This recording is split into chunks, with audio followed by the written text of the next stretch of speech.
예, 오늘은 성령 강림절이 지나고 맞이하는 첫 번째 주일이자 또 삼위일체 주일입니다. 이제 우리 다 함께 자리에서 일어나셔서 조용히 기도하심으로 주일 공동 예배를 하나님께 드리겠습니다.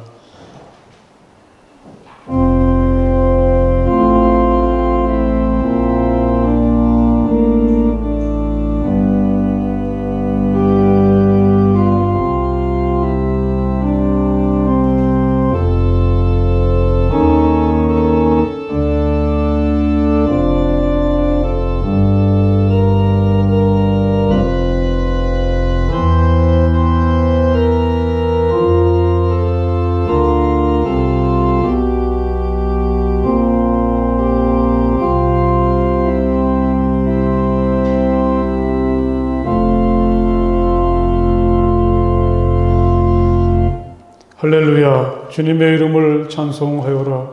주님의 종들아 찬송하여라. 주님의 집 안에, 우리 하나님의 집들 안에 서 있는 사람들아, 주님은 선하시니 주님을 찬송하여라. 그가 은혜를 베푸시니 그의 이름 찬송하여라. 아멘.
이 시간 우리 다 함께 조용히 침묵하시며 마음으로 하나님께 기도드리겠습니다.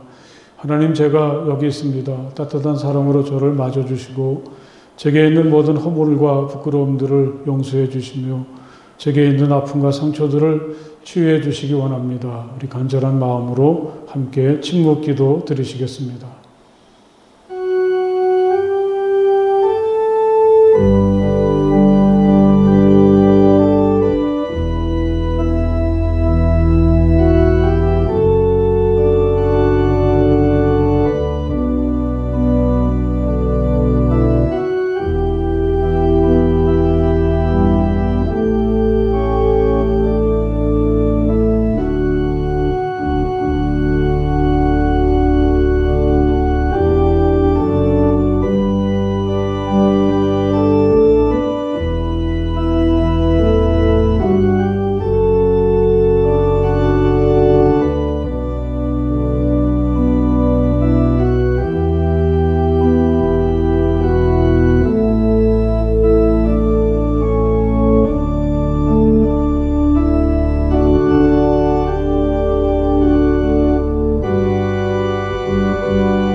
하나님께서 우리에게 주시는 위로와 소망의 말씀을 들으십시오.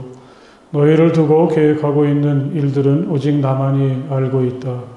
내가 너희를 두고 계획하고 있는 일들은 재앙이 아니라 번영이다. 너희에게 미래에 대한 희망을 주려는 것이다. 나 주의 말이다. 아멘.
다 함께 기도드리시겠습니다. 언제나 넘치는 자비로서 모든 축복을 때에 따라 한없이 부어주시는 하나님 아버지, 오늘도 거룩하고 성스러운 주일을 맞아 예배드리게 해주시니 진심으로 감사드립니다. 인간의 지혜와 물질의 힘을 믿었고 어려움을 당했을 때 인간의 능력으로 해결하려고 고민하고 애쓰면서 살아왔습니다. 이 시간 이 모든 허물과 죄를 고백하오니 용서하여 주옵소서. 주님의 은혜로 구원을 받았으면서도 세상 사람과 구별되게 살지 못하고 있습니다. 이 예배를 통해서 주님의 모습을 담는 변화를 얻게 되기를 원합니다. 주님의 마음과 뜻과 섭리를 깨달아 주님의 말씀대로 사는 귀한 당신의 자녀들이 다 될 수 있도록 인도하여 주시옵소서. 매일 들리는 코로나19라는 단어 빠른 시일 내에 종식될 수 있기를 기도합니다. 주님, 저희들의 심령을 불쌍히 여겨 주시사 항상 성령 충만하게 인도하여 주시오며 주의 사랑과 은혜를 간절히 사모하는 당신의 자녀들에게 한량없는 자비와 축복을 내려 주시옵소서.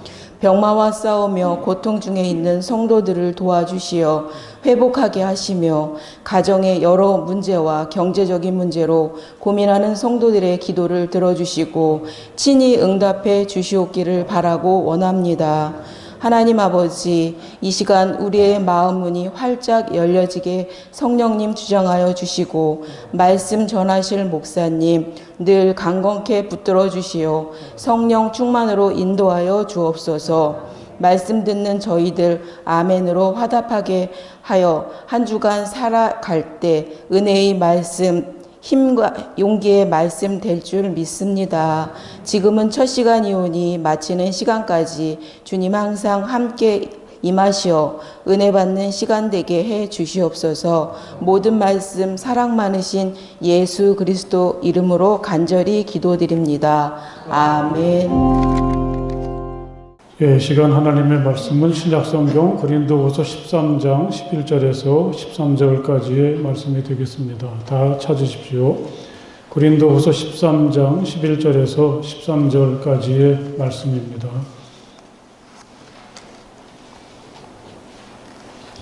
고린도후서 13장 11절에서부터 13절까지의 말씀 이제 제가 봉독하겠습니다. 끝으로 말합니다. 형제 자매 여러분 기뻐하십시오. 온전하게 되기를 힘쓰십시오. 서로 격려하십시오. 같은 마음을 품으십시오. 화평하게 지내십시오. 그리하면 사랑과 평화의 하나님께서 여러분과 함께 하실 것입니다. 거룩한 입맞춤으로 서로 인사하십시오. 모든 성도가 여러분에게 문안합니다. 주 예수 그리스도의 은혜와 하나님의 사랑과 성령의 사귐이 여러분 모두와 함께하기를 빕니다. 아멘. 오늘 이 주일 아침에 함께 나와서 주님을 찬양하고 예배하는 여러분들, 또 가정에서 이 시간 영상을 통해서 하나님을 예배하는 우리 성함의 모든 가족들에게 하나님께서 내리시는 평화가 충만하시기를 간절히 바랍니다. 우리 지금 마스크를 쓰고 있어서 얼굴이 다 나오진 않지만 그래도 밝은 마음으로 서로 옆에 계신 분들에게 하나님의 평화가 함께 하시길 빕니다. 인사 나누십시오. 지난 5월 25일 미국의 미네아폴리스에서는 경찰이 위조 지폐 사용 용의자를 체포한다면서 46세의 흑인 조지 플로이드를 가혹하게 대하다가 마침내 죽음에 이르게 하는 일이 있었습니다. 당시 영상을 보면 사람이 사람에게 어떻게 이렇게까지 할 수 있는지 안타까웠습니다. 이 사건의 여파로 걷잡을 수 없는 일들이 미국 안에서 벌어지고 있죠. 아무런 저항도 할 수 없었던 그를 죽음에 이르기까지 짓누르는 경찰을 보면서 분노한 시민들이 들고 일어났고 또 그 와중에서 상점이나 백화점들에 불을 지르고 또 물건을 약탈하는 일도 있었다고 합니다. 뜻하지 않게 한인들이 피해를 입기도 했죠. 강경 일부 연도로 나가는 트럼프의 언행이 오히려 기름을 끼얹은 형국이 되어버렸습니다. 이 일이 어떻게 해결될지 걱정이 됩니다. 이런 와중에서 아름다운 장면도 있었습니다. 시위대와 경찰들이 서로 얼싸안기도 하고 함께 무릎 꿇고 앉아서 기도하는 광경을 보면서 우리는 평화에 대한 희망을 발견할 수가 있기도 합니다. 한 랍비가 제자들을 모아놓고 물었습니다. 밤이 끝나고 날이 밝는 정확한 순간을 어떻게 알아낼 수 있지? 양떼 사이에서 개를 가려낼 수 있을 때입니다. 어린 소년이 대답했습니다. 다른 제자는 이렇게 말합니다. 아닙니다. 멀리서도 무화과 나무와 올리브 나무를 구별할 수 있어야 합니다. 둘 다 신통치 못한 대답이다. 그럼 정답은 뭔가요? 한 이방인이 우리에게 다가오고 있을 때 우리가 그를 형제로 받아들여서 모든 갈등이 끝나는 그 순간이 바로 밤이 끝나고 날이 밝는 순간이다. 랍비는 이렇게 이야기했습니다.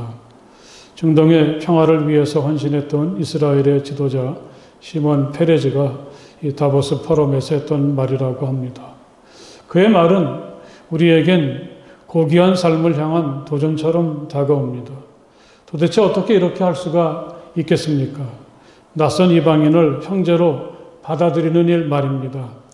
그가 나에게 어떤 생각을 품었는지, 나를 해치려고 다가오는 사람은 아닌지 모든 것이 불확실하죠. 이게 바로 어둠인 것입니다. 하지만 내가 먼저 저 낯선 이방 사람을 향해서 어둠을 걷어버리고 손을 내밀 때, 내가 먼저 그를 우정을 나눌 친구로 받아들일 때 이미 내 안에서 어둠은 거치고 밝은 아침이 열리게 된다고 그는 이야기하는 거죠. 그의 말에 공감하게 됩니다. 낯선 이방인이 아니더라도 내가 잘 알고 있는 누군가와 풀리지 않는 갈등이 있고 무엇인가 좋지 않은 감정이 있을 때 우린 결코 행복하지 못합니다. 마음이 어둡고 불편하죠. 우리가 먼저 나서서 어둠의 그림자를 극복하는 것은 어떠하겠습니까? 조지 플로이드의 죽음으로 흑백 사이의 갈등이 첨화된 상황에서 아름다운 이야기도 있었습니다. 미국의 사우스웨스트라는 항공사의 여승무원 제커리 힐은 흑인인데 이 사건이 있고 나서 손님들을 대하는데 거리낌이 생겼습니다. 그런데 한 백인 승객이 비행기에 탔는데 그 사람은 백인의 불편함이라고 하는 인종차별에 대해 백인이 적극적으로 나서지 못하는 문제를 다룬 책을 비행기 안에서 읽고 있었습니다. 그녀는 자기도 모르는 사이에 그의 곁에 다가갔습니다. 하지만 말을 꺼내기도 전에 눈물부터 나왔습니다. 둘은 한 10분 동안 요즘 일어나고 있는 민감한 문제에 대해서 이야기를 나누었습니다. 대화가 끝날 무렵 그녀는 그 신사가 경쟁 항공사의 CEO인 더그 파커라는 사실을 알게 되었습니다. 마침 그녀의 엄마도 그 항공사에 다니고 있었습니다. 비행기에서 내리면서 그는 그녀에게 간단한 글을 적어 주었습니다. 내게 와서 말해 주어서 고맙습니다. 당신은 나에게 하나님의 선물이고 큰 영감을 주었습니다. 다음날 그는 회사에 출근해서 그녀의 어머니에게도 이메일을 보내었습니다. 당신의 딸은 내게 선물이었어요. 정말 특별한 여성입니다. 우리 모두처럼 그는 왜 우리가 이런 지경에 이르렀는지, 왜 더 나아질 수 없는지를 물었습니다. 그는 분명 착한 마음과 열린 정신을 갖고 있었습니다. 딸을 잘 키우셨습니다. 그 짧은 시간에 깊은 대화를 나누지 못했지만 흑인인 그녀가 자기에게 다가왔다는 자체가 그에겐 감동이고 또 수백 년 해묵은 갈등을 넘어서는 시작이라고 그는 생각하고 인상 깊게 받아들였습니다. 그의 말 중에서 착한 마음과 열린 정신이란 말이 제게는 깊이 다가왔습니다. 아무리 상황이 힘들고 어렵더라도 착한 마음을 잃지 않는다는 것은 다시 말하면 자기 자신을 잃지 않는 것이고 보다 나은 미래를 열어가는 바탕이라고 하겠습니다. 열린 마음도 참 중요합니다. 자기만의 생각이나 고집을 버리고 내게 주어진 상황이나 현실, 나와는 다른 사람들을 인정하고 있는 그대로 그들을 받아들이려고 하는 것, 이런 마음과 시도들이 결국은 모든 갈등을 넘어서서 누구도 생각하지 못했던 더 좋은 미래를 향해 가는 길이라고 생각합니다. 사랑하는 여러분, 오늘은 교회력에 의하면 삼위일체 주일입니다. 이 삼위일체라는 말은 사실은 이야기하기가 너무 어려운 주제이고 저도 잘 파악을 못하고 있습니다. 하나님은 한 분이면서도 아버지이신 하나님과 아들이신 예수 그리스도 그리고 보혜사이신 성령님, 이렇게 다른 세 모습으로 세상을 섬기고 계시다는 거죠. 어떻게 이런 일이 가능할까요? 한 분이면서 그 한 분이 다른 모습으로 나타난다는 것은 쉽지 않은 일, 이해하기가 힘든 일입니다. 하지만 다시 생각해 보면 우리도 그렇지 않습니까? 저를 생각해 보면 저는 여러분 앞에서는 목사이지만 우리 아이들에겐 아버지이기도 합니다. 그런가 하면 최근에는 근로소득세를 어떻게 하면 줄일 수 있을까 궁리하는 평범한 시민이기도 합니다. 또는 드라마 슬기로운 의사생활에서처럼 어떤 사람들에게는 그냥 친구가 되기도 합니다. 이렇게 대하는 사람이나 제가 서는 자리에 따라서 제 모습은 다르지만 이은규라는 일관된 특성은 있는 거죠. 제가 만일 이렇게 다양한 모습으로 서로 다른 자리에서 서로 다른 관계에 있는 사람들을 대한다면 그건 제 마음속에 지금 나와 마주 대하고 있는 사람들을 존중하고 더 잘 어울리기 위해서겠죠. 제가 미선적이거나 겉과 속이 다르거나 다른 사람을 속이기 위해서 그렇게 하는 것은 결코 아닙니다. 하나님께서 때로는 아버지와 같으신 모습으로, 때로는 우리와 똑같은 인간의 모습으로, 그리고 눈에 보이는 형체는 없지만 항상 우리 곁에 머물러 계신 성령의 모습으로 자신을 드러내실 때 우리는 우리와 더 깊이 더 잘 소통하시기 원하시고 우리 곁에 더 가까이 다가오기 위한 하나님의 마음을 거기서 읽을 수가 있어야 되겠습니다. 아브라함, 헷셀이란 랍비는 하나님과 우리의 관계를 숨바꼭질로 비유했습니다. 인간이 순례가 되어서 하나님을 찾을 차례가 되었는데, 그런데 이 인간이란 녀석들이 하나님을 찾는데 별 흥미가 없었습니다. 슬금슬금 그냥 다 집으로 가버렸다고 합니다. 그러니 하나님이 참 난처해 주신 거죠. 순례가 자기를 찾지 않고 있으니까 나갈 수도 없고 그냥 머물러 있을 수도 없습니다. 하나님께 별 관심이 없는 이 세상의 세태를 이런 식으로 표현을 했습니다. 오늘 이 삼위일체주의를 맞이하면서 우리는 우리와 더 잘 소통하기 위해서 눈높이를 낮추시고 다양한 모습으로 우리에게 다가오시는 하나님을 바라볼 수 있기를 간절히 바랍니다. 이렇듯 이 삼위일체의 모습으로 자신을 드러내시는 하나님을 통해서 우리가 배워야 될 것이 있다면 그것은 소통과 나눔에서 오는 행복이라 말할 수 있습니다. 오늘 사도 바울이 사랑과 평화의 하나님을 말할 때 아마 우리의 삶 속에서 이것보다도 소중한 것은 없을 것입니다. 이 사랑과 평화라는 말을 잘 생각해 보십시오. 이것들은 혼자만 누릴 수는 없습니다. 여러분 한번 생각해 보십시오. 대상이 없는 사랑이 있을 수 있겠습니까? 이 사랑은 참 아름답고 우리를 설레게 하고 살아있게 하고 무엇인가 자꾸만 새로운 것들을 생각하고 이루게 하는 힘인데 그 사랑은 어떤 대상을 전제로 하고 있지 않나요? 평화도 우리는 그런 눈으로 바라볼 수가 있겠죠. 평화란 단지 싸움이나 갈등이 없는 상태만을 말하지는 않습니다. 모든 관계가 두루 조화를 이룰 때, 그래서 너와 내가 싸우지 않는 게 아니라 더 이상 좋을 수 없는 가장 좋은 상태가 될 때, 그걸 우리는 평화라고 할 수가 있죠. 우리에게 익숙한 말로 하자면 그게 바로 행복입니다. 하나님을 우리가 사랑과 평화의 하나님이라고 고백할 때 그건 아주 일방적이고 내가 없이 나 혼자만 존재하는 게 아닙니다.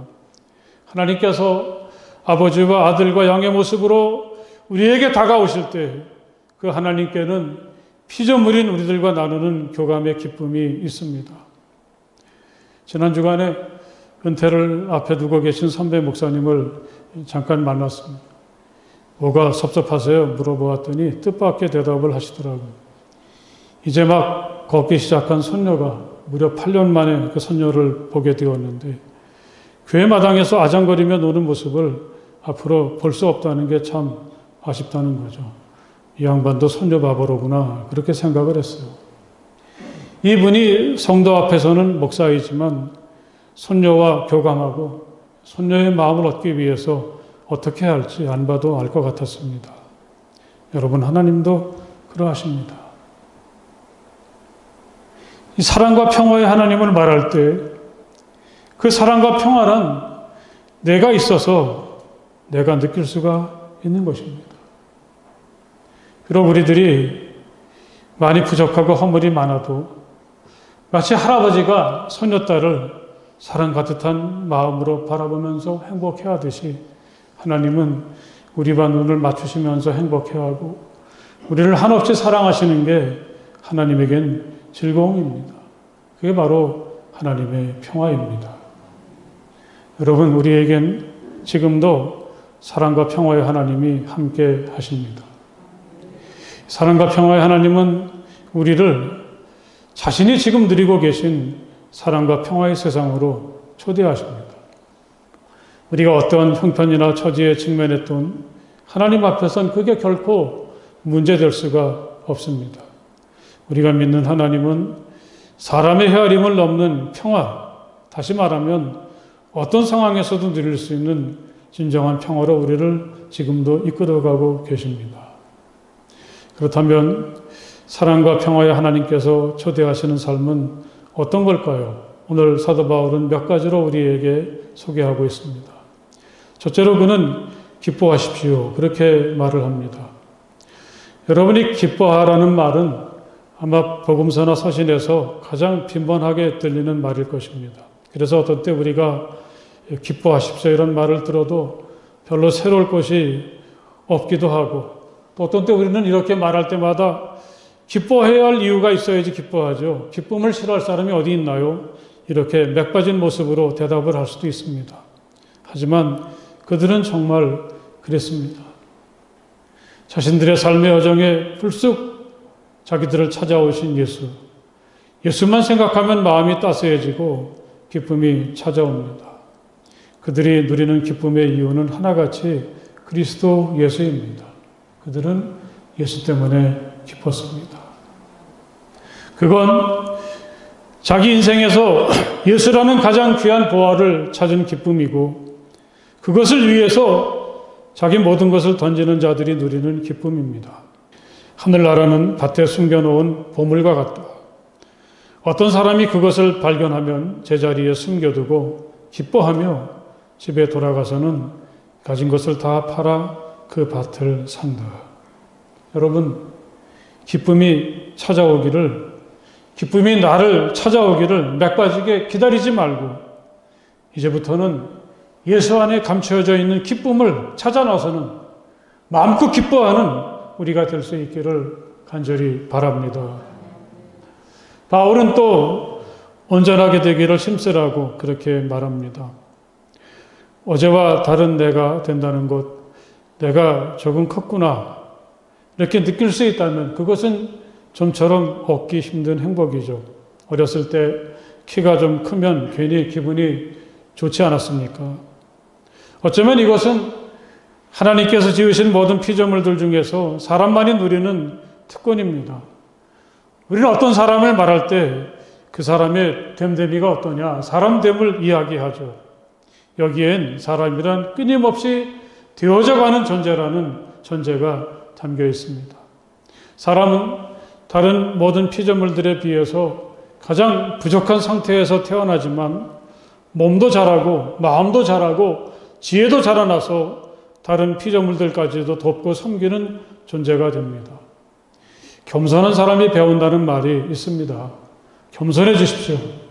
난 아직도 부족해. 난 아직도 멀었어. 이렇게 스스로를 바라보며 보다 나은 사람으로 성장하는 우리가 될 수 있기를 간절히 바랍니다. 바울은 또 서로 격려하십시오. 이렇게 부탁을 하죠.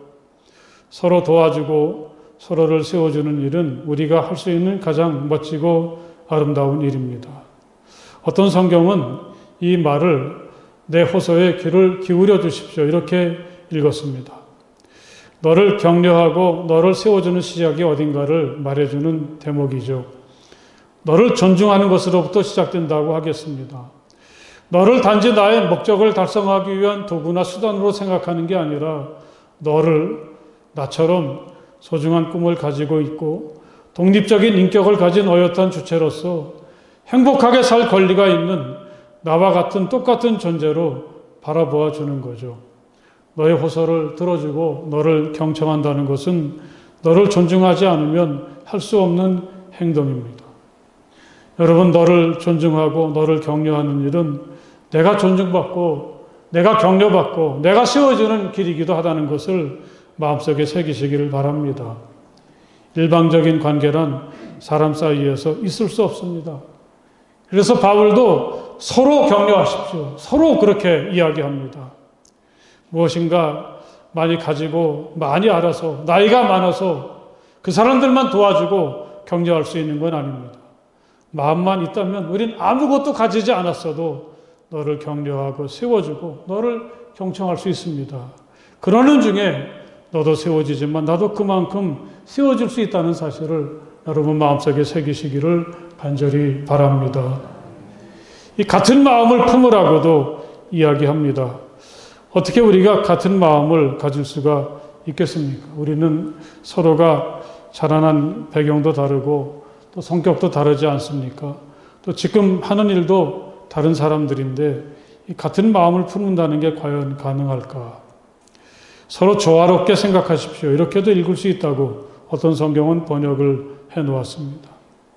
이 조화를 말할 때 여기서 저는 그 무지개를 한번 떠올려 보게 되었습니다. 7가지의 색이 제각각이지만 서로 다른 색들이 조화를 이루고 자기들의 독특한 색깔을 드러낼 때 어느 하나도 일방적이지 않을 때 거기서는 얼마나 많고 아름답고 신비한 빛깔들이 만들어지게 됩니까? 가끔씩 인쇄를 하시는 분들을 지켜보면서 단지 3가지 빛깔만 가지고도 얼마나 다양한 세상을 만들어가는지 놀랄 때가 참 많습니다. 같은 마음을 품는다는 건 다시 말하면 내가 어떻게 너와 조화를 이룰까를 생각하는 것입니다. 일방적으로 나를 주장하지도 않고 일방적으로 나를 죽이지도 않고 너와 나의 다른 개성이나 모습들을 서로 존중하면서 거기서 우리가 생각하지 못했던 아름답고 멋진 모습을 만들어가는 일이라 그렇게 말할 수가 있겠습니다. 바울은 또 우리에게 화평하게 지내라고 부탁을 합니다. 마침내 우리는 화평, 이 평화를 말하게 되었습니다. 이 성경에 보면 평화라는 말도 있고 또 화평이라는 말도 있는데 이게 어떻게 다를까? 영어로는 그 peace라는 같은 단어를 사용하고 있습니다. 그걸 때론 평화라게 하기도 하고 때론 화평이라고도 합니다. 제가 좀 엉터리 같은 해석을 해보자면 이 평화는 하나님과 나 사이에 누릴 수 있는 것이고 화평이란 사람 사이에 오가는 아주 좋은 느낌이 아닐까 나름대로 좀 엉터리 같지만 그렇게 생각을 해보았습니다. 평화를 이야기할 때 평화에는 하나님의 영역이 있고 화평은 인간의 영역이 아닌가 생각해 보았습니다. 바울이 사랑과 평화의 하나님을 이야기할 때 그 평화는 당연히 하나님께서 주시는 평화를 사람들이 누리게 되는 거죠. 그런데 그 평화는 자기 안에만 머무를 수가 없습니다. 사람들과의 관계 속에서도 어떤 모습으로든지 그 평화는 반드시 드러나게 됩니다. 그래서 주님도 우리들에게 평화에 대한 부탁을 하신 적이 있습니다. 평화를 이루는 사람은 복이 있다. 하나님이 그들을 자기의 자녀라고 부르실 것이다. 우리가 하나님의 자녀라면 우리에겐 누구나 하나님께서 주시는 평화가 있습니다. 또한 우리 안에 머물고 있는 하나님의 평화는 우리가 세상에서 누구를 만나든지 화평하게 지낼 수 있는 바탕이 됩니다. 여러분, 하나님의 평화를 의지해서 화평을 이루어가는 우리가 될 수 있기를 간절히 바랍니다. 그렇다고 해서 이 평화의 임무를 너무 거창하게 생각할 필요는 없겠습니다. 상냥하게 대하십시오. 이렇게도 읽을 수가 있다고 어떤 성경은 번역을 해놓았습니다. 다시 말하면 내가 너를 상냥하게 대할 때 이게 바로 평화를 향한 멋진 여정의 출발이 된다는 것입니다. 여러분에게 이런 마음 있기를 간절히 바랍니다. 하나님이 우리를 지금 그렇게 대하고 계시지 않습니까? 아주 심각하게 다가오는 사람을 대할 때라도 우리는 상냥한 마음을 잃지 않기를 간절히 바랍니다. 이 상냥함이란 처음 소개해드렸던 이야기 속에서 한 여승무원이 품고 있었던 착한 마음과 열린 정신하고도 통한다고 하겠습니다. 저 같으면 그걸 제가 참 좋아하는 말, 따스함이라고도 읽을 수가 있겠습니다. 여러분, 누굴 대하든지 착한 마음과 열린 정신을 마음속에 품으시기 바랍니다. 언제 누구 앞에서든지 누구든지 따스함으로 서로 대하십시오. 그게 우리를 향한 주님의 마음이고 주님의 평화를 힘입어서 이 살벌한 세상에서 화평을 이루어가는 시작이 됩니다. 바울은 이야기를 마치면서 성도들에게 거룩한 입맞춤으로 서로 인사하십시오. 그렇게 이야기합니다. 이렇게 말할 때 이 거룩한 입맞춤 속엔 오늘 우리가 같이 생각해 보았던 우리가 하나님 안에서 지금 누리고 있는 모든 좋은 것들이 다 담겨져 있다고 하겠습니다.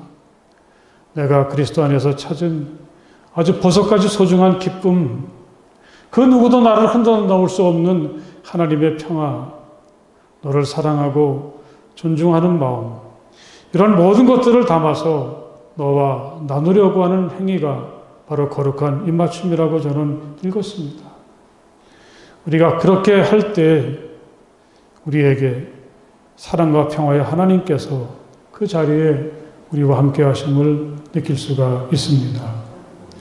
여러분, 우리가 이렇게 만나서 예배를 드릴 때 우리의 만남이 단순한 사람의 만남이 아니라 우리 사이에, 우리 가운데 사랑과 평화의 하나님이 거하시는 거룩한 만남이 될 수 있도록 서로를 하나님의 사랑으로 사랑하고 존중하고 높여주는 거룩한 입맞춤을 행하는 우리가 될 수 있기를 주님의 이름으로 간절히 축복을 드립니다. 우리 13절의 말씀을 함께 읽어보도록 하겠습니다. 주 예수 그리스도의 은혜와 하나님의 사랑과 성령의 사귐이 여러분 모두와 함께 하기를 빕니다. 아멘. 바울은 이렇게 이 고린도의 성도들에게 보내는 편지의 마지막을 축복을 비는 기도로 마칩니다. 마지막은 축복으로, 미우나 고우나 그 끝은 축복으로 마치는 거죠. 우리들도 이렇게 할 수 있기를 간절히 바랍니다. 최근에 고린도서를 함께 읽으면서 잠깐씩 말씀을 드렸지만 사실 고린도 교회와 바울의 관계는 순탄치 않았습니다. 고린도 후서를 읽어보아도 그런 심각한 분위기를 우리는 여러 번 감지할 수가 있었습니다. 그들은 참 불편하고 아슬아슬한 관계였지만 그래도 바울은 이렇게 마지막에는 그들을 축복하고 있습니다. 여러분, 우리가 그리스도의 힘으로 가진 것은 없더라도 그리스도의 힘으로 너를 축복할 수 있다는 것은 우리 성도들만이 누릴 수 있는 소중한 특권이라고 하겠습니다. 제가 목사가 되어서 가장 보람있고 행복한 시간은 성도 여러분들을 그리스도의 이름으로 축복하는 시간입니다. 우리들도 마지막은 축복으로 끝낼 수 있기를 간절히 바랍니다. 너와 나 사이에 갈등이나 오해가 있기도 하고 그래서 마음이 불편하기도 하고 얼굴이 붉어질 때도 있지만 그래도 헤어질 때는 서로를 축복할 수 있기를 간절히 바랍니다. 그럴 때 밤이 끝나고 아침이 밝아옵니다. 너에게 그리스도의 이름으로 복을 빌어주는 일은 우리가 누릴 수 있는 가장 소중한 행복입니다. 그럴 때 사랑과 평화의 하나님은 우리 가운데 머물러 계십니다. 할렐루야. 기도하시겠습니다. 오늘 우리가 그리스도 예수를 믿으며 살아가는 삶은 얼마나 멋지고 아름다운 것인지, 사랑과 평화의 하나님께서 우리를 감싸고 계시고 또 우리를 사랑과 평화의 길로 이끄심을 이 귀한 말씀을 통해서 깨닫게 도와주시니 감사합니다. 우리를 사랑하시고 존중하시고 우리와 소통하시기 위해서, 사랑과 평화를 느끼게 하기 위해서 때로는 아버지의 모습으로, 때로는 아들의 모습으로, 때로는 성령의 모습으로 우리에게 다가오시는 하나님의 마음을 알 수 있는 저희들 되게 하여 주시옵소서. 하나님께서 우리에게 그렇게 해주신 것처럼 사랑과 평화를 가슴에 품고 너를 대하고 너를 축복하고 너를 세워주는 우리가 되게 하여 주시옵소서. 예수님 이름으로 간절히 기도드렸사옵나이다. 아멘. 할렐루야. 오늘 이렇게 함께 이곳에서 또 가정에서 주님을 찬양하고 예배드리는 모든 분들에게 주님의 평화와 은혜가 충만하시기를 간절히 바랍니다. 우리 서로 다시 한번 주님의 평화가 충만하시기 바랍니다. 인사를 같이 나눠보십시오. 코로나가 좀 진정이 되는 줄 알고 여러 가지 좋은 계획들을 이제 세우고 또 추진하려고 하는데 다시 특별히 지역을 중심으로 기승을 부려서 다음 주일까지 우리가 잠시 좀 예배를 좀 축소를 해서 공동 예배만 9시에 드릴 계획을 가지고 있습니다. 그래서 주일 오후라든지 수요일 새벽은 모이지 않습니다. 여러분이 있는 곳에서 한 주간 동안 더 열심히 기도하셔서 속히 코로나가 종식이 되고 또 우리가 다시 기쁨으로 힘차게 예배드리고 평안한 일상으로 돌아올 수 있도록 함께 기도해 주시기를 부탁을 드립니다. 참 이 예배 주일날 9시, 11시 예배만큼은 좀 어떻게 해서라도 좀 우리가 지켰으면 하는 바람이 있습니다. 그래서 다음 주에는 한 주간 동안 기도하고 또 과정을 지켜보면서 다음 주의 일정은 다음 주말에, 이번 주말에 그 문자를 통해서 여러분에게 공지를 해드리도록 하겠습니다. 예배가 끝나면 우리 속회 인도자와 속장님들은 좀 이 자리에 좀 잠깐 모여주셨으면 좋겠습니다. 이 코로나가 장기화되면서 우리가 좀 속회를 함께 모이지 못하더라도 좀 온라인을 통해서라도 어떤 일을 좀 해야 되지 않나 그런 계획을 가지고 설명을 해드리는 자리가 될 텐데 우리 속장과 인도자들은 꼭 잠깐만 좀 이 자리에 남아주셨으면 좋겠습니다. 혹시 여러분들이 보셨는지 모르지만 교회 정탑 바로 아래쪽에 태양열 판넬이 이제 그 설치가 되었습니다. 우리 신재원 권사님 가정에서 이 교회 전기 소비에 보탬이 될 수 있도록 지난 주간에 태양열 전기 시공을 잘 해주셨습니다. 원래 권사님이 말하지 말라 그랬는데 우리 중에 뭐 누가 그런 일을 하겠어요? 신 권사님밖에 더 있겠습니까? 그래서 전기료도 좀 아끼고 또 자연을 보호하는 데에도 우리가 큰 도움을 얻게 되었습니다. 참 감사합니다. 우리 박수 한번 해드리시죠.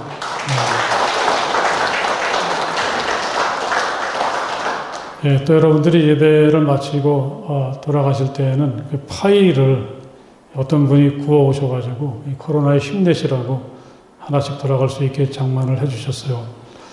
누구라고 밝히지 말라고 하셨는데 고명석 권사님이 준비를 하셨습니다.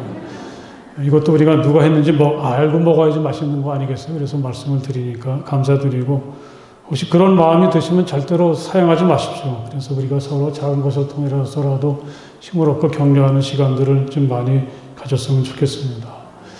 이제 우리 다 함께 자리에서 일어나셔서 주기도문 찬송 함께 찬송을 부르시겠습니다.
우리들의 큰 죄 다 용서하옵시고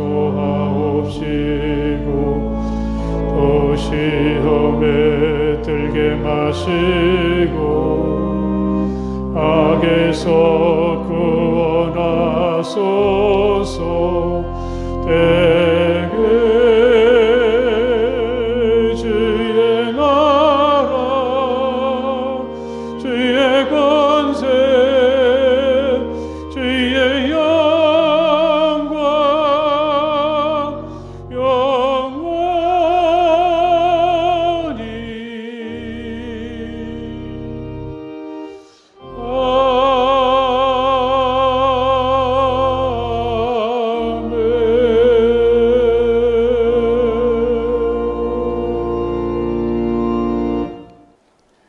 우리 주 예수 그리스도의 은혜와 하나님의 사랑과 성령의 사귐이 마음을 다해서 이곳 성전에서 그리고 가정에서 주님을 찬양하고 예배하는 모든 이들 가운데 영원토록 함께하여 주시기를 간절히 축원하옵나이다.